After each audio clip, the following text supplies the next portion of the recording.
The top stories tonight in Y News. President Ferdinand Marcos Jr. wants modern technology to ensure ample water supply in the country. 6 suspects in the killing of Negros Oriental Governor Ruel Dagamo undergo inquest proceedings at the Department of Justice. Senator Robin Padilla eyes to begin drafting his committee report pushing for charter change. And Tanzania's Ministry of Health declares outbreak of the Marburg virus disease.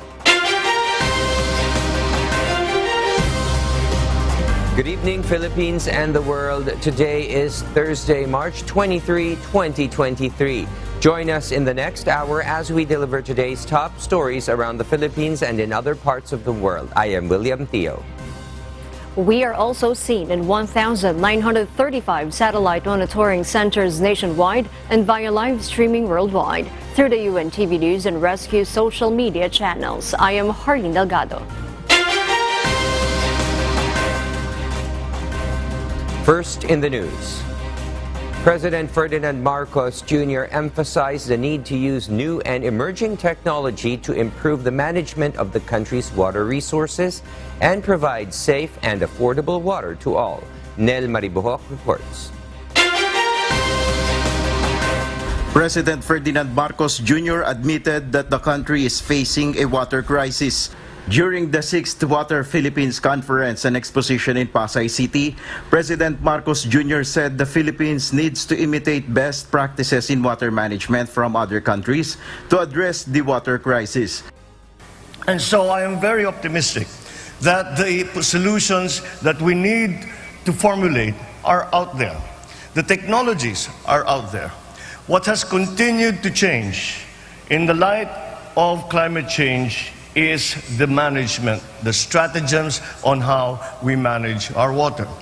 According to the President, the country's problem with water has an adverse effects on the food supply, citing the importance of irrigation in the agriculture sector. PBBM said he signed an executive order that will create the Office of Water Management, which aims to manage the country's water resources and respond to present environmental challenges. But what we are going to try to do is to make it a more cohesive policy so that there is planning at the national level, and in that way we can maximize the management of what water we have. The Water Resource Management Office, which will be under the Department of Environment and Natural Resources, will be a transitory body pending the creation of the Department of Water Resources. Nel Maribuhok, UNTV News and Rescue. We serve the people, we give glory to God. An agricultural group calls on the government to gear up for the possible impact if China would invade Taiwan. An agricultural official noted that they are also preparing for other factors that may affect the international trade. Ray Pelayo will tell us why. The Philippine Chamber of Agriculture and Food Incorporated, or PICAFI, worried the possible effects once tension between China and Taiwan would escalate. The group's president, Danny Fausto, said that around 80% of shipping of oil and food from China could be hampered. A possible invasion of Taiwan might happen. Shipping, commercial shipping will be challenged. Fausto said that the scenario could be worse than the impact of war between Russia and Ukraine. We have to prepare our people for a possible shortage of food. So therefore, we need to increase productivity and have enough buffer for food security. Even products from other countries might be affected. We are 99% importing milk. It's coming from New Zealand and Australia and the United States. What happened if there will be a blockade? What will happen to our children? There will be no milk for our infant because we are dependent 99% of milk. Fausto noted that the Philippines is still facing problems in food production like the African swine fever or the ASF. The local production of poultry products also competes with the imported. Fausto said that they already recommended some measures to President Ferdinand Marcos Jr. to address and boost local production. This includes the increase in the production of rice and corn by additional subsidy for seeds, fertilizer, and irrigation. The empty warehouses of the National Food Authority or NFA should also be filled and built with additional structures. The Department of Agriculture said that they are trying their best to prepare even for other possible scenarios that would challenge food security. Dapat yan, palagi nating paghandaan, lalong-lalo na dependent tayo sa importation. Paghandaan natin dahil ang tingin natin dapat, hindi lang sa kung anuman conflict na giyera, paghandaan natin paano pag nagsara ang pintuan at saka yung bintana ng ating mga international suppliers. Anong gagawin natin? So, we have to be competitive. Ray Pelayo, UNTV News and Rescue. We serve the people. We give glory to God. 6 suspects in the killing of Negros Oriental Governor Roel Degamo have underwent inquest proceedings at the Department of Justice or DOJ this afternoon. Department of Justice Secretary Crispin Boying Remulla said one of them is a new surrenderee, but Remulla has no details yet on the profile of the suspect. I have no idea. I was just told when I was walking here that there was an extra one. For now, there are already 10 suspects in the Degamo slay case under the National Bureau of Investigation or NBI's custody. Department of National Defense or DND officer in charge, Senior Undersecretary Carlito Galvez Jr. assures the public that the government is making every effort to apprehend the 5 to 6 more suspects in the killing of Negros Oriental Governor Roel Degamo and 8 other civilians. The Armed Forces of the Philippines or AFP and the Philippine National Police or PNP are doing joint patrols to arrest the remaining suspects. DILG Secretary Benher Abalos urges the other suspects to voluntarily surrender. Sa iba pa nakakaalam dito, sa iba pa makikilalaman dito. Naku po, kamukha ng paulit-ulit namin sinasabi. Mag-isip-isip na kayo. No? Sumuko na rin kayo. Sumuko na rin kayo. Wala na kayong pupuntahan dito. Kompleto ang military, kompleto ang police, no? Kompleto po rito. Ito na ang whole of the government approach. 10 suspects are now in the custody of the National Bureau of Investigation. 9 of the said suspects are all ex-Army personnel. The House of Representatives has received the letter of Pamplona Mayor Janice Degamo, widow of the slain Negros Oriental Governor Roel Degamo, seeking to expel the 3rd District of the province Representative Arnolfo Teves Jr. Eileen Cerudo will tell us why. Pamplona Mayor Janice Degamo, widow of the slain Negros Oriental Governor Roel Degamo, believes that the 3rd District Representative of the province of Negros Oriental, Arnulfo Teves Jr., is involved in what transpired in the province. House Secretary General Reginald Velasco has confirmed that the House of Representatives already received the letter of Mayor Degamo. We have received it.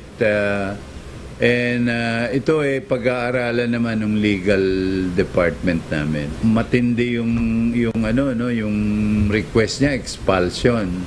Yung expulsion naman for any house member, may proseso rin yan. May proseso rin, may procedure din yan. Again, i-repair din namin eventually yan sa Committee on Ethics. No? Kasi related yan doon sa tingin namin, related yan sa kaso ni Congressman Arnie Teves. Congressman Teves is already facing a 60-day suspension after the lawmakers in the House unanimously voted in favor of the recommendation of the Committee on Ethics and Privileges. According to Velasco, the legal department will look into the said letter and will refer it to the Ethics Committee. Ang Committee on Ethics can recommend another disciplinary measure, no, against Congressman Arnie Teves. But we don't want to preclude the Committee on Ethics. We will have to await the decision of the Committee on Ethics, no, on what to do with this new development. Meanwhile, Nueva Ecija 3rd District Representative and Vice Chairman of Ethics Committee Rosana Ria Vergara reiterated that the committee did not rush into a decision regarding Tevez' case. Dito sa kasong ito, ni Congressman Arnie Tevez, the chair together with the members of the Committee of Ethics and Privileges deemed it just proper to suspend those so that we could properly investigate and also give Congressman Arnie Tevez ample time. I'm confident that the committee did its job, and I think the Supreme Court will look at the records and find that we did not transgress any rules. This was amid the comment of Congressman Tevez' legal counsel seeking an explanation on the plenary's decision. Legal counsel attorney Ferdinand Topacio said the proceedings was rushed. He also said that they will submit a letter asking for a clarification on certain matters, including the suspension of 2 rulings. This includes providing a 2-day notice to call for a special session, and Congressman Arnie Tevez should have been given 10 days to respond instead of 5 days. Ang hindi ko po maunawahan from my point of view as a lawyer is what accounted for the urgency. Kasi iisa lang naman pong tao, iisa lang kaanib ng Kamara de Representantes si Congressman Tevez. So bakit naging fixated sila na mag-appear siya personally to the extent na 2 items in the rules were suspended? Attorney Topacio, meanwhile, assured the public that his client continues to work and provide service to his constituents. Eileen Cerudo, UNTV News and Rescue. We serve the people, we give glory to God.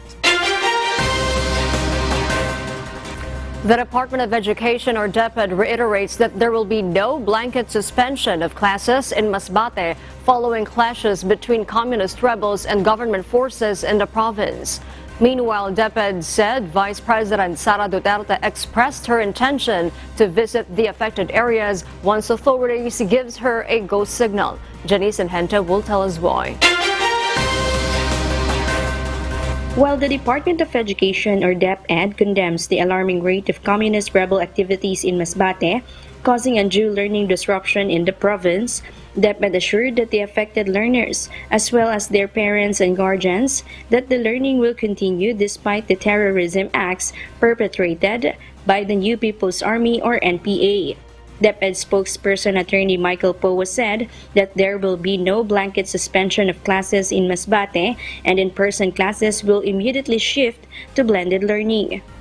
Binibigyan natin ng discretion, of course, yung ating mga school heads depending on the peace and order situation sa kanilang schools kung magsususpend din ng physical or in-person classes. Kahit naman po yung physically, if due to the peace and order situation, hindi muna magpapapasok in person, ay tuloy-tuloy pa rin po yung pag-aaral, and we cannot overemphasize that.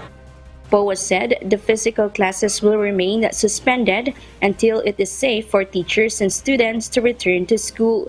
Based on information collected by DepEd, armed conflict has affected schools in 6 municipalities and LGUs in the province of Masbate. Talagang grabe po yung learning disruption na nangyayari dahil nga sa ganitong mga terrorist encounters. Ang Vice President Secretary of Education, mula pa dun sa unang enkwentro, ay talagang nagkaroon na ng open line of communication doon sa Division Commander, sa Army Division Commander dyan sa Masbate. At nag-commit naman po yung ating Philippine Army that they will really protect our learners and also our school personnel sa area. Meanwhile, DepEd said Vice President and Education Secretary Sara Duterte is just waiting for the go signal of Masbate authorities to personally visit the school affected by the clashes in the area. Actually, talagang gusto po ni VP pumunta po doon kaagad.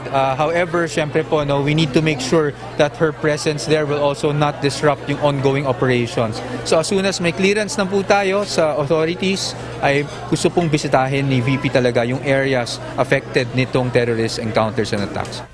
As of the moment, DepEd hasn't received any reports if there are students, teachers, or school staff who have been injured in the said incident. Janice Enhente, UNTV News and Rescue. We serve the people, we give glory to God. And for our news abroad, first case of Marburg virus disease has been reported in Tanzania, forcing the East African country to acknowledge the outbreak after fatalities recorded. Nerissa Danda will give us the details why live. Good evening, Nerissa. Good evening, Giona. Tanzania's Ministry of Health declared on March 21 an outbreak caused by the Marburg virus after 5 people died, including a health worker, and 3 are still being treated in hospital, while it's estimated 161 people are still yet to be found through contact tracing. The virus was first detected last week in 2 villages within the Kagera region. Marburg virus is classified as a member of the filovirus family, where the deadly Ebola virus belongs, and both viruses are clinically similar. The virus can be transmitted to humans from fruit bats and can spread between humans through direct contact with body fluids from an infected person through contaminated surfaces and materials such as clothing. According to the World Health Organization, or WHO, sudden high fever, severe headache, and severe malaise are the sudden symptoms of the virus, including severe watery diarrhea, abdominal pain and cramping. Nausea and vomiting can manifest on the 3rd day. Incubation period varies between 2 days up to 21 days. Meanwhile, the WHO praised Tanzania health authorities for its efforts in establishing the cause of the disease and Tanzania's dedication in controlling the outbreak. Fatality rates of the Marburg virus in the past have been between 24% to 88%. Although the virus was identified 56 years ago, there are no approved treatments or vaccines, but instead, the Centers Disease Control and Prevention, or CDC, recommend for patients to rehydrate and manage the blood and oxygen levels to improve their chance of survival. Back to you, Giona. Thank you, Nerissa, for that live report. For the first time in its history, Canada's population grew by more than 1 million people in 2022, almost entirely as a result of an increase in immigrants and temporary residents. Monica Canlas tells us why. In 2022, Canada's population surged by more than 1 million, marking this as the highest population growth rate since 1957, according to a press release from Statistics Canada published Wednesday. The overall population reached 39,566,248 on January 1, 2023, with immigrants accounting for 96% of Canada's new residents. Canada has a record of 437,180 immigrants and an estimated 607,782 non-permanent residents in 2022. The uptrend in international migration is related to efforts by the Government of Canada to ease labor shortages in key sectors of the economy and support the aging population. The increase is also attributable to special programs to temporarily house those affected by crisis like the conflict in the Ukraine, the unrest in Afghanistan, or the recent earthquakes in Turkey and Syria. Meanwhile, Canadian Prime Minister Justin Trudeau is facing pressure from the political opponents over migration levels, with Canadian authorities reporting nearly 5,000 asylum seekers crossing unlawfully from the U.S. Moreover, the country's statistics agency warns of the challenges this presents, particularly on housing, infrastructure, and transportation and public service delivery. If Canada's population growth continues at the same rate, it is expected that the population would double in 26 years. Monica Canlas, UNTV News and Rescue. We serve the people, we give glory to God. We'll share more global stories with you later, but for now, back to you, Harleen. Thank you, Giona.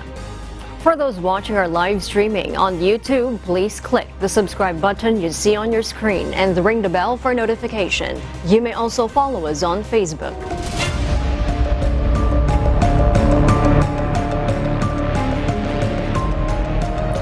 The company of the sunken empty Princess Empress oil tanker has been ordered by the Marine Industry Authority to stop their operation last week. Meanwhile, the DNR also imposed administrative penalty against the company. Dante Almento tells us why.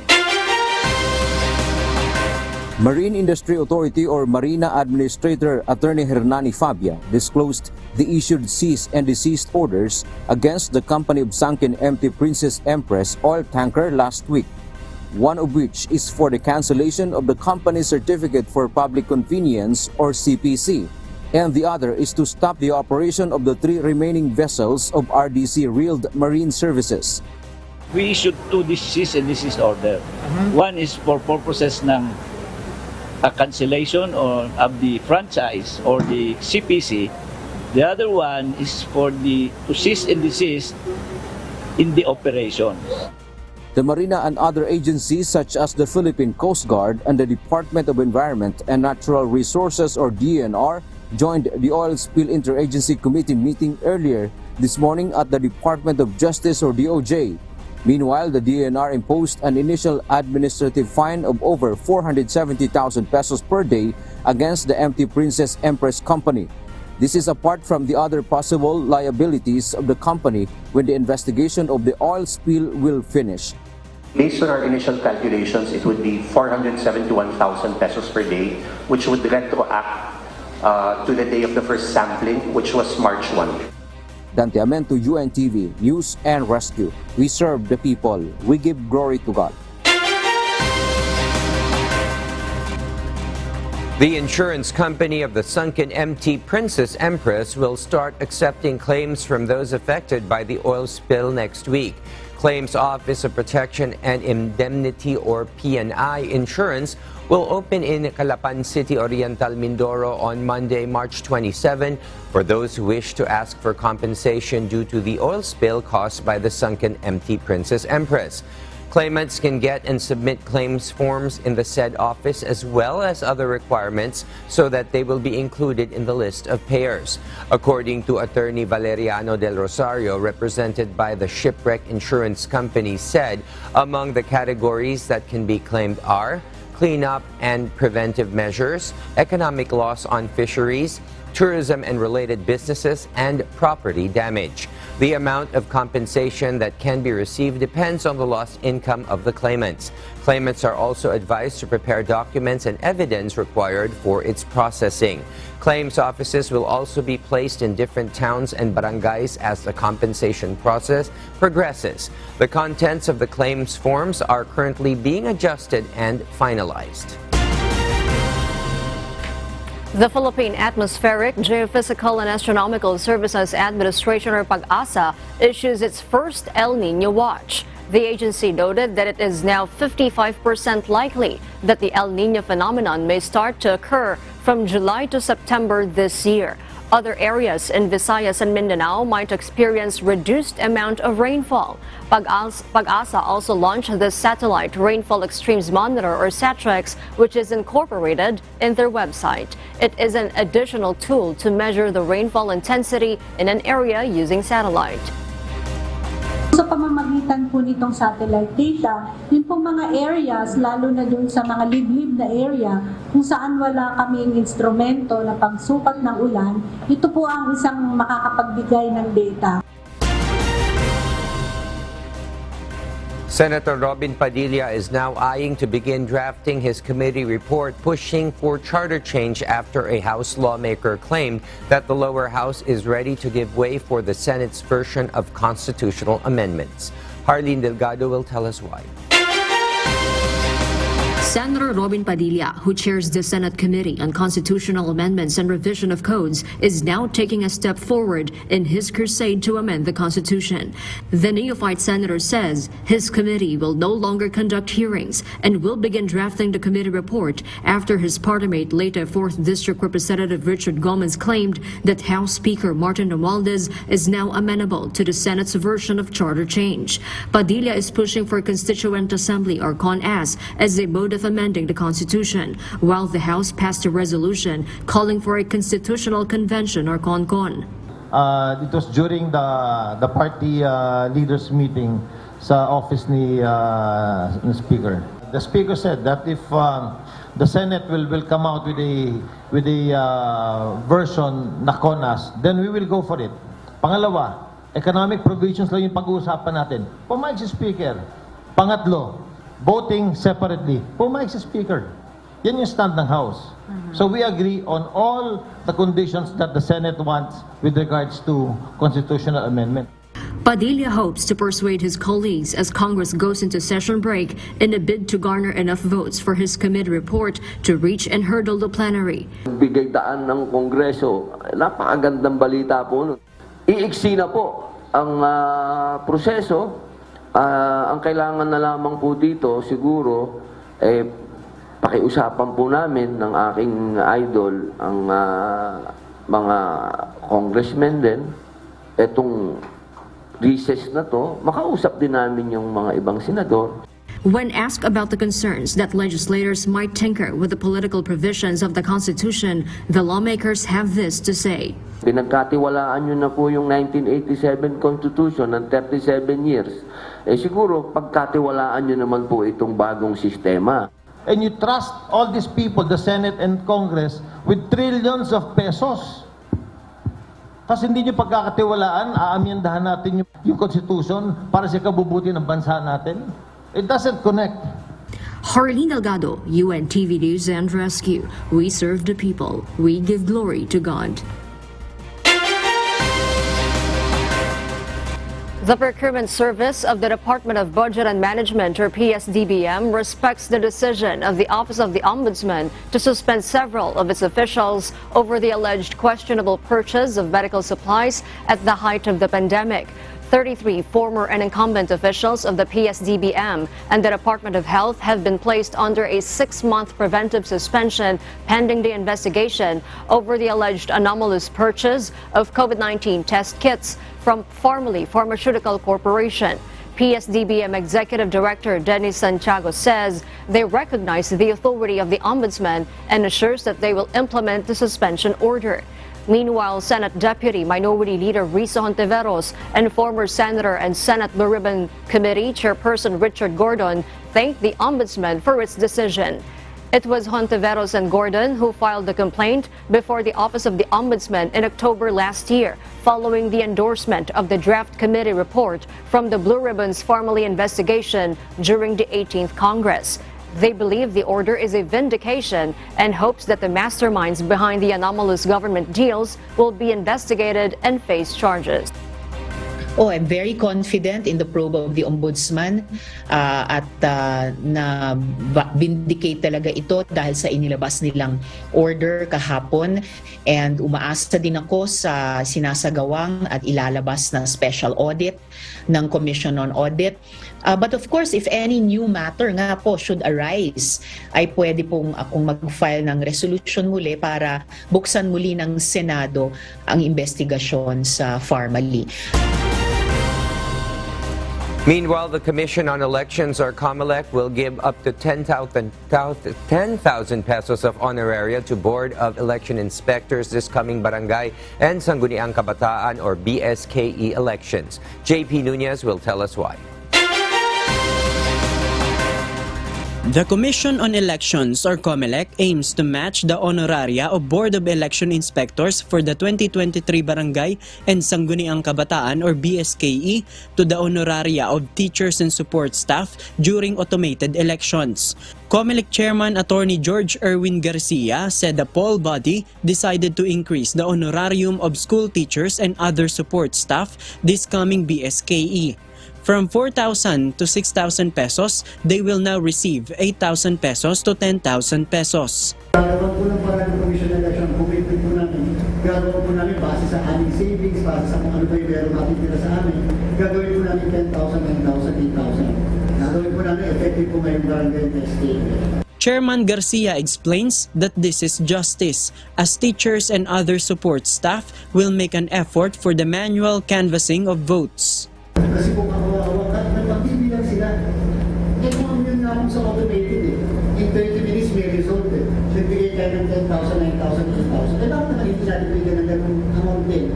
Yung magagawa naman natin ang paraan, yung mismo mga grupo natin, lalong Nakuha na bibilangin mo. However, Chairman Garcia clarified that the honoraria will still not be subjected to tax exemption and there will be no cash advance. COMELEC assured Board of Election Inspectors to receive their honoraria within 15 days after election.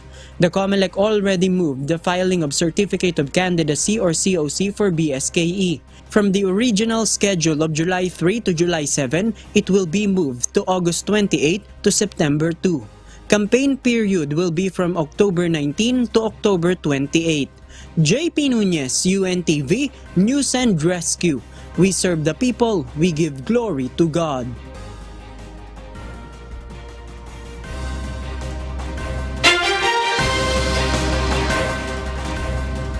Amid growing global suspicion of TikTok resulting in a possible US ban of the popular Chinese app, the spotlight has now been directed to its CEO, who is set to testify before Congress tomorrow. Paul Gatchalian explains why.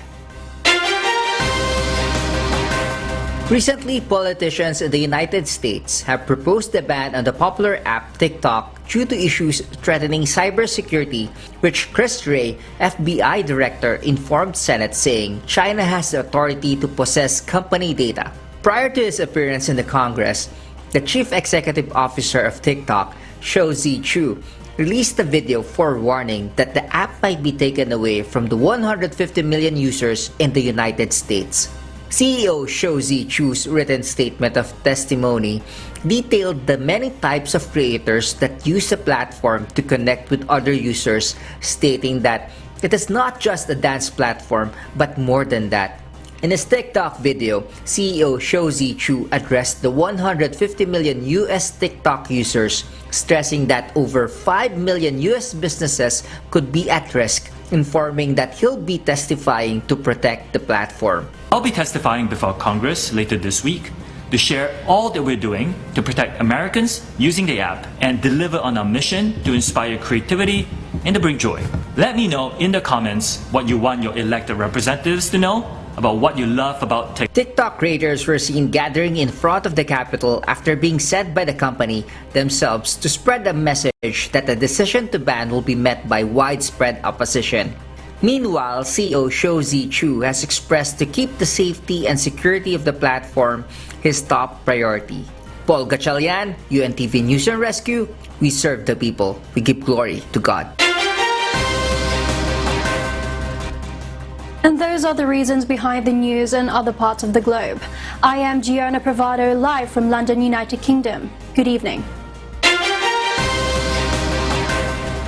The Department of Education, or DepEd, launched its DepEd Partnership Assistance Portal, or DPAP, to strengthen stakeholders' engagement in schools. This system aims to bridge gaps between companies or organizations who are willing to adopt a school and supply them with their needs. It highlights several digitized features, such as e-appointment, that automates appointment setting for both partners and schools, the menu of investment that lists all of the required assistance of schools that the partners can fulfill, and the partnership map, which showcases the partnership made across the country. DPAP is also aligned with the Matatag Agenda's digitization program, which includes improved partnership processes, accuracy, and the transparency of partnership data that can be easily retrieved and accessed by DepEd offices, partners, and stakeholders.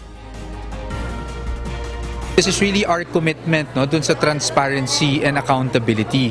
Kasi po, dahil dito sa portal na to, hindi lang makikita ng partners kung saan sila makakatulong, makikita rin nila yung progress dun sa school na tinutulungan po nila.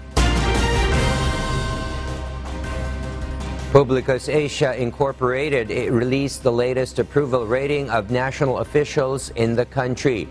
The survey shows President Ferdinand Marcos Jr. received a decrease of approval rate to 60% from 64% last year. Dr. Cecilio Duca, the Dean of College of Education from the University of Makati, said the chief executive's controversial policies possibly affected the drop of the approval rating this first quarter. Sa history ng ating mga presidente, yung kanilang approval rating, mataas yan on the first 1, 2, or 3 years siguro. No? Hindi nasusustain ito kasi along the way, may mga policy sila na medyo controversial. So bumababa. Meanwhile, Department of Education Secretary and Vice President Sara Duterte received a stable approval rating of 67%, 47% for Senate President Juan Miguel Zubiri, 42% for House Speaker Martin Romualdez, and Chief Justice Alexander Desmundo received 39%. Our kasangbahay. As the world faces these trying times amid the pandemic caused by coronavirus, we are inviting everyone to join the global prayer for humanity. Good day. I'm Brother Eli Soriano of the members of the Church of God International. I want to invite you to join us in a minute of prayer every day to pray for humanity and the whole world as we go through these perilous times.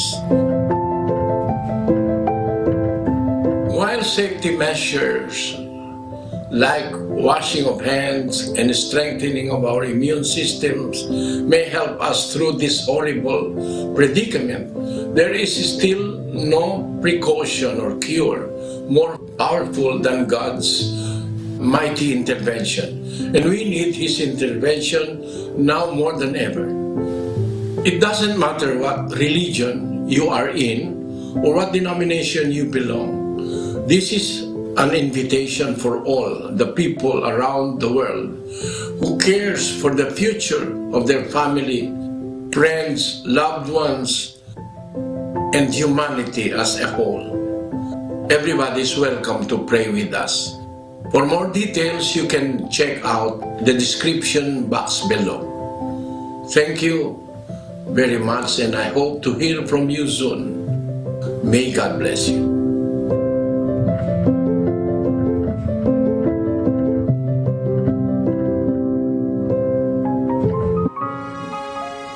And before we close, we will leave you with a word, giving glory to God, from the book of Psalms, chapter 25, verse 12.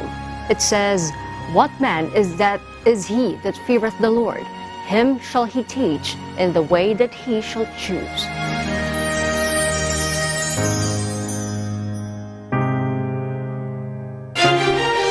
And those are the reasons behind the news, March 23, 2023. Reasons we deliver to you as they unfold. I am Hardy Delgado. And because we need to know, we will always ask why. I am William Theo. We serve the people. We give glory to God.